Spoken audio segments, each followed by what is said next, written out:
You think the pharaohs were gods, perfect, wise, divine. But I lived among them, and trust me, some of them were bad boys. Pharaohs weren't saints in white linens. We were gods on earth, and gods get away with murder, literally. Tonight, 4 filthy habits that kept our bloodlines pure, our thrones secure, and our enemies screaming. Power runs in the blood, they said. So we kept it in the family, literally. Now, the real story. Tutankhamun, the boy king who ruled from about 1334 to 1325 BCE, was a product of this practice. Tutankhamun, born from a brother and sister, the gods cursed him with frail bones and pain. Genetic analysis of his mummy and relatives, conducted in 2010 by a team from the University of Zurich and the Egyptian Supreme Council of Antiquities, revealed that his parents were siblings, likely his father Akhenaten and one of his sisters.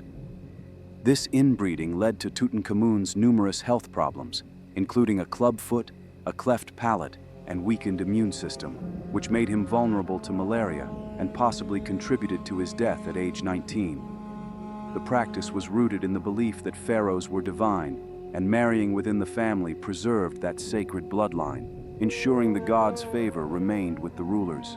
Even Cleopatra married her brothers, not for love, but to keep the throne pure. But purity brought poison. Cleopatra VII, the last Ptolemaic queen, continued this tradition by marrying her brothers Ptolemy XIII and Ptolemy XIV, as documented in ancient sources like Plutarch's Life of Antony, to consolidate power amid Roman threats. These unions, while politically strategic, often weakened the dynasty over generations. You think the gods protected our thrones, but in Egypt, the sharpest blade was never carried by an enemy. It was hidden in the hands of family. In the world of the pharaohs, power wasn't inherited. It was hunted. Blood meant loyalty, but it also meant competition. Sons wanted the crown before their fathers were buried. Wives wanted thrones for their children, and priests whispered promises to both sides. You've heard of my ancestor, Ramses III, the last great warrior king of Egypt. But few know how he died, not on the battlefield, but in his own palace, by his wife's hand. In 1155 BC, Queen T, one of his secondary wives, wanted her son Pentawere on the throne. She formed what history calls the harem conspiracy. Servants, guards, and priests were bribed, letters passed in secret, and one night they struck. The attack failed at first, but Ramses was fatally wounded, his throat cut, as the papyri later revealed.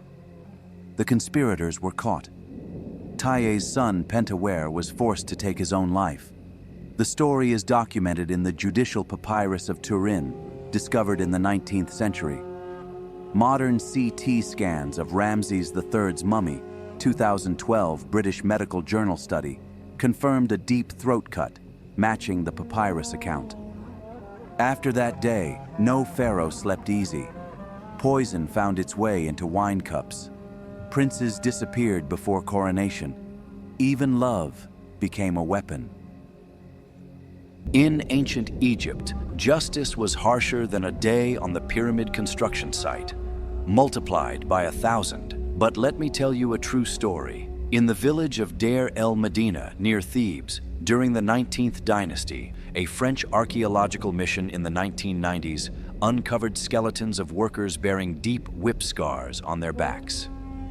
A 2013 University of Manchester study confirmed these came from 100 lash floggings, a standard punishment for crimes like theft or absenteeism, as recorded in the village's administrative papyri.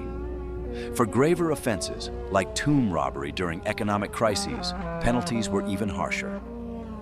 The Abbot Papyrus from 1110 BCE documents the trial of 12 thieves who plundered royal tombs, sentencing them to impalement on stakes or burning alive with their families enslaved.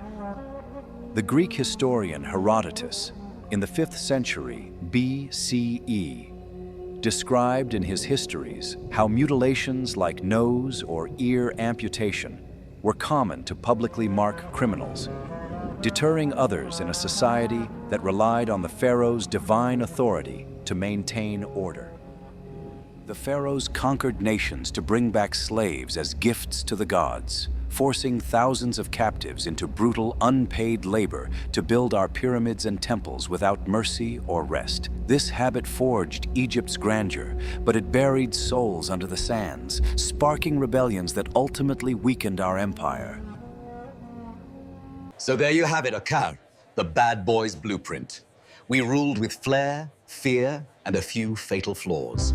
But without our naughty side, no pyramids for your selfies.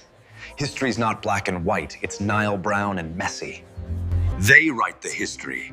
I lived it. Subscribe, and the truth shall be revealed.